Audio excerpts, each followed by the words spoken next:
Depuis leur cabane, Alexandre et Mélanie observent des oiseaux. Ils veillent sur un tout nouveau site naturel situé à Calais, dans le nord de la France. Ces paisibles dunes ou niches des hirondelles étaient il y a peu un gigantesque camp de migrants, la jungle, le plus grand bidonville d'Europe. En 2015 et 2016, jusqu'à 10 000 personnes ont vécu ici dans des conditions de vie déplorables. Leur objectif, traverser la Manche à tout prix pour rejoindre l'Angleterre. Il y a un an, la France a détruit la jungle, l'État a voulu faire place nette, les migrants ne reviennent plus ici. C'est vrai que le secteur n'est plus du tout accueillant pour la population. Il est largement surveillé aussi. Le secteur est très surveillé aussi. On a plusieurs équipes de CRS sur place qui tournent régulièrement.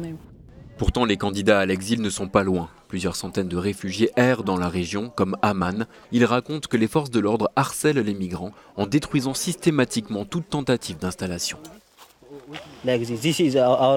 C'est notre maison. Une association nous l'a donnée. La police passe chaque semaine, parfois 2 fois par semaine, parfois tous les jours. Ils mettent tout par terre. Les associations dénoncent un harcèlement policier, une politique répressive, violente, sans base légale. Mais l'État français assume, pas question de voir se créer ici une seconde jungle.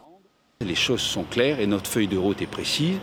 L'État ne tolérera pas de camps ou d'occupations illicites sauvages. Depuis 2008, l'auberge des migrants vient en aide aux exilés. On reconnaît ici que leur nombre est plus faible dans la région, mais leurs conditions de vie sont encore plus difficiles qu'au temps de la jungle. On a tendance à se dire il n'y a pas de camps, ils sont beaucoup moins nombreux, le problème est réglé ou c'est tout comme, mais c'est vraiment pas le cas. En fait c'est plus grave parce que du coup leurs conditions de vie sont aggravées, ils ne peuvent pas s'installer, ils n'ont pas de sécurité matérielle, ils n'ont pas d'accès à l'hygiène.